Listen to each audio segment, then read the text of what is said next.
All right, if we look at the learner experience, we're doing Explore today. We want to explore Chromebooks so that we can do all these other things in our classroom. So that's why we're here.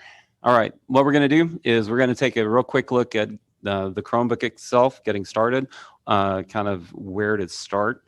And then we are going to look at some preference adjustments. Especially if you've used an Apple computer a lot, the trackpad will feel backwards, so we'll make sure we can fix that. And then a couple of tips for using the Chromebook, and then some functionality you can add to the Chromebook. That's where we're headed today. So, getting started, let's just look at the main screen of the Chromebook. So this is what it looks like. At the bottom left, you have this little icon here. It's called the launcher, and it's also the search key, which is normally the caps lock key on your keyboard.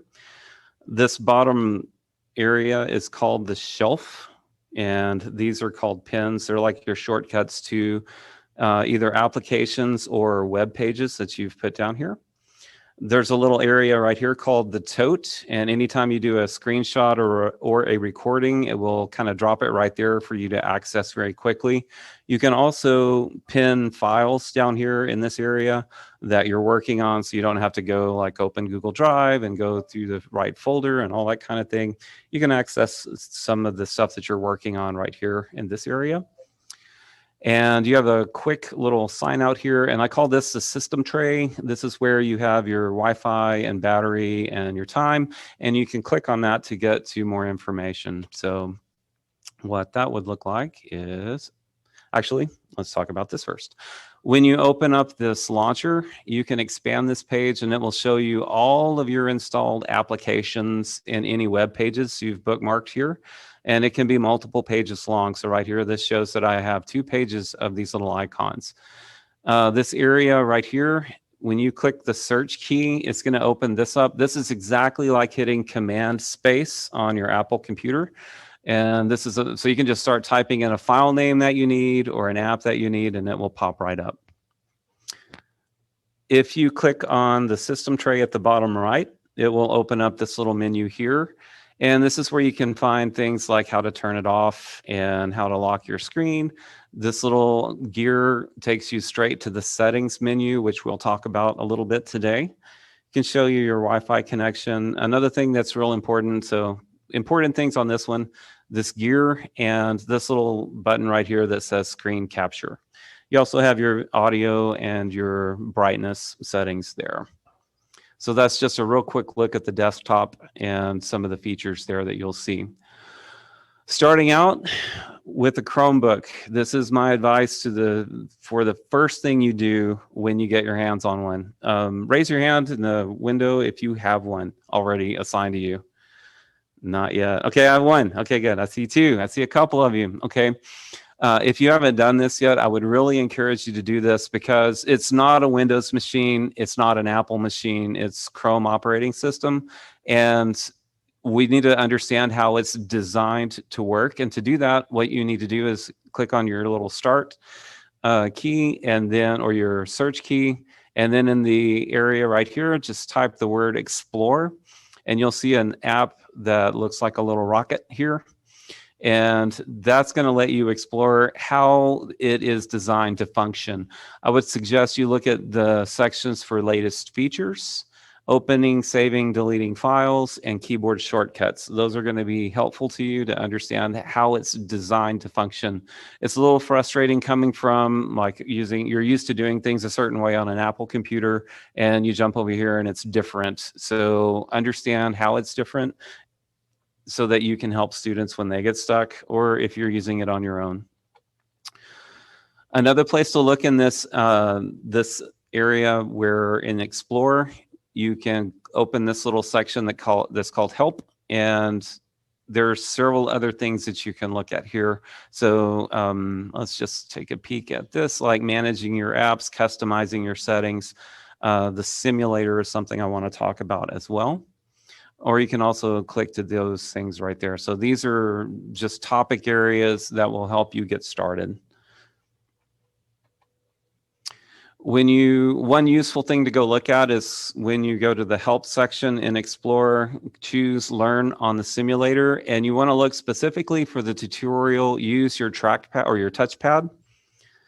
And what it's going to do, it's got this little animated slideshow right here. And this is going to show you how you can use the trackpad in different ways using 1 finger, 2 fingers, or 3 fingers. And especially if you're a power user on an Apple with their trackpad, it has some similar features, but the way you call those up is different. So it's worth your time to go take a look at that. I would also suggest in the Explorer app, go take a look at what's new. And every time they revise the operating system, it's about once a month, they roll out some updates. They'll kind of showcase some of the new things you can do. One of the things that's really nice that is kind of new is this using the search key and the letter V. And what that does is it brings up the last 5 things you've copied, and you can choose to paste from any of those last things.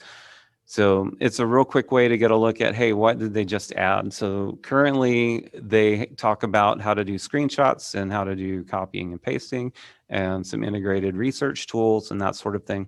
So it's worth a look whenever they update the operating system. Another thing that is a good thing to go look at is keyboard shortcuts, because they're different, but they're all there. You can either go to settings from the system tray, click on the gear, and then open up the settings and find keyboard shortcuts. Just search for that. Or you can press these keys together, Control, Alternate, and the question mark, and it will pop up a menu that looks like this. And you can see all of the keyboard shortcuts they have defined. And then you can look for specific ones that you need, like how to dock a window to the left or to the right. This is one, I've answered this question more often than any other keyboard shortcut. On the Chrome operating system, the alternate key and the brackets are used to dock a window to the left or to the right, so that if you're getting grades out of Canvas and typing them into PowerSchool, which will now be Skyward, if you're typing grades in, that way you can put one on the left and one on the right. So, but it's, to me, it's useful to kind of look through there and see what you can do with the keyboard shortcuts. I tend to use keyboard shortcuts more than the trackpad if I can. So to do a real quick screenshot, like on the Apple machines is Command Shift 4.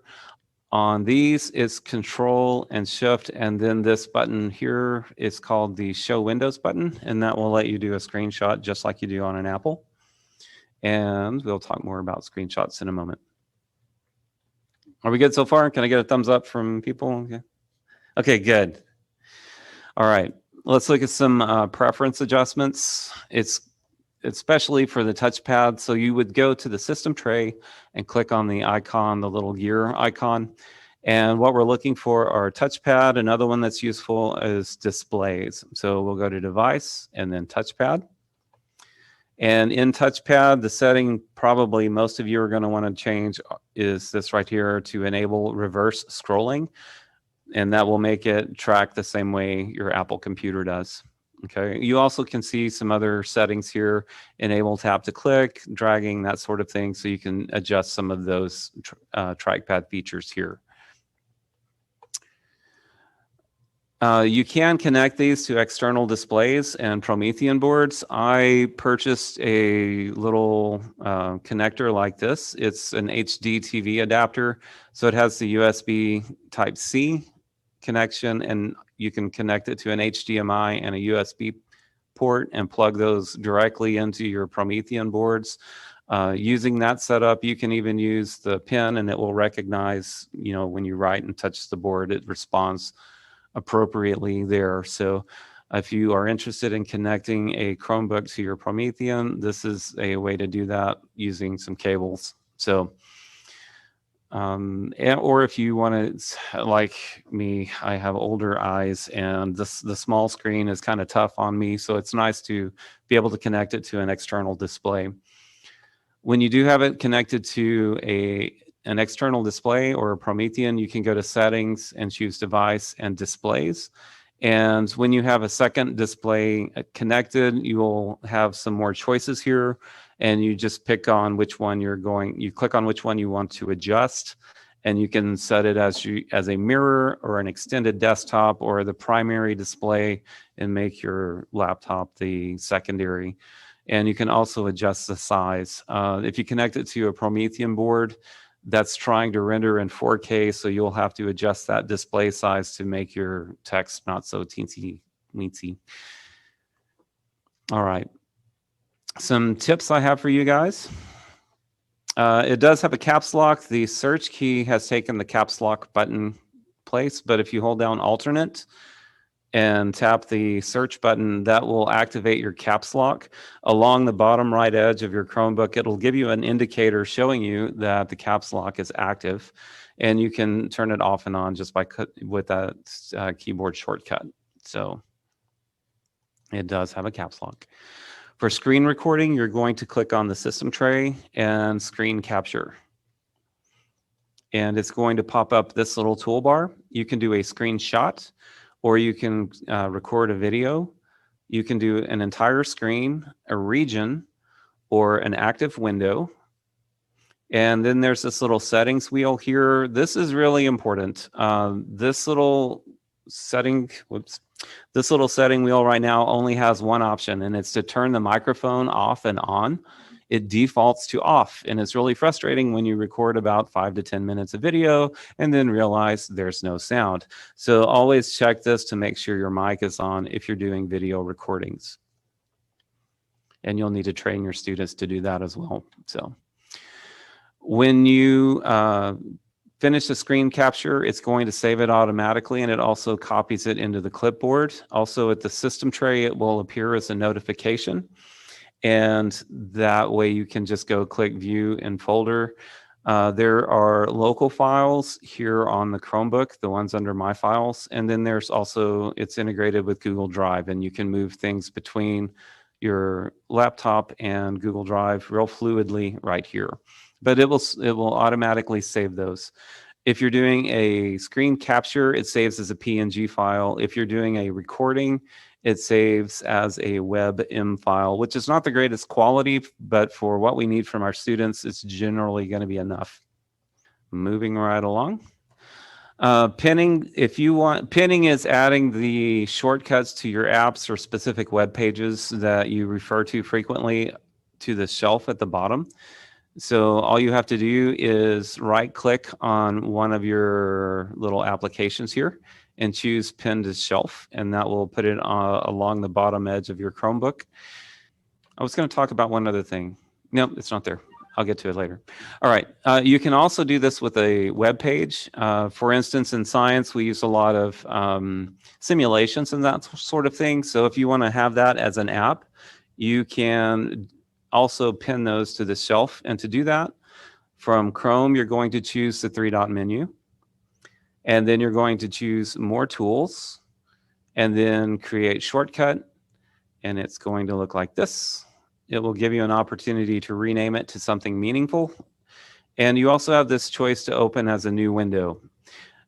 So the behavior you'll have with web pages, they can open as a tab or a window. When they open as a window, it's going to be a Chrome window that doesn't have the location bar on it, and it doesn't have the headings at the top with the little tabs. So it's going to look like a native application, not a web page. And then also you can pin those to the shelf the same way. So just right click, choose pin to shelf. And when you have them on the shelf, you can right click on one of those and you can toggle it between a new tab and a new window. You can unpin it and you can uninstall it. So those are things you can do with pinning. Adding a little bit of functionality. You will have access to the web store. And it's just like, it's similar to what you see when you go to Chrome and go to the web store. You see extensions and themes. There's also a link here that says for Midlothian ISD. And these are extensions and applications that are approved through technology. So we know that these should work if you add them, and your students should have access to these as well. When you're on your Chromebook, you also get apps and games. And again, just use this for Midlothian ISD, and that's the stuff your students can get access to. I haven't had any trouble really requesting to technology to add content to this. They've been very supportive in that. So another place that you can get some support or get additional features, the Chromebooks will also run Android applications. And they've got that fairly locked down. So if you go to Google Play on your apps list, it will show you what is available for MISD. So right now, this is all that's in there.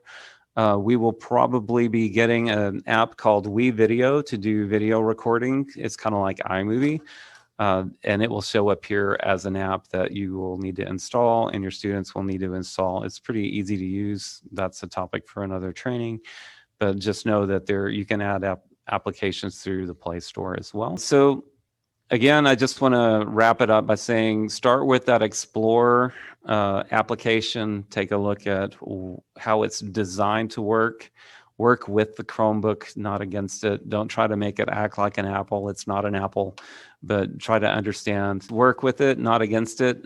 Try to understand how it's designed to function and then work along with how it wants to function. Also, I have a link to a playlist here in this presentation, and these are some quick videos I threw together. That's basically what we've talked about today.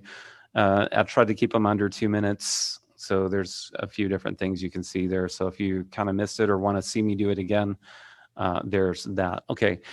As far as a recommended stylus, so far I've only used capacitive styluses on the touchscreen itself, and they seem to work just fine.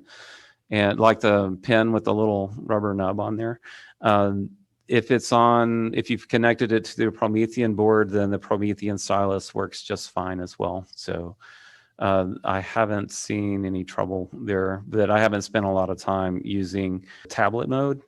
I have gotten some feedback from some of the other users that have used it in tablet mode a lot. They're annoyed by the fact that most of the apps don't do palm, where it ignores your palm when you write. I've also seen people get like a little glove and cut 2 fingers off of it so that they can touch the screen with the glove and it won't register. And that way it's just reading your stylus. Did that answer your question? Okay, I got a thumbs up on that. Well, then this is the magic moment, okay? On slide 41, you'll see a link to the Google form. And fill this out. This is the session number 120, and the name of the session is Chromebooks.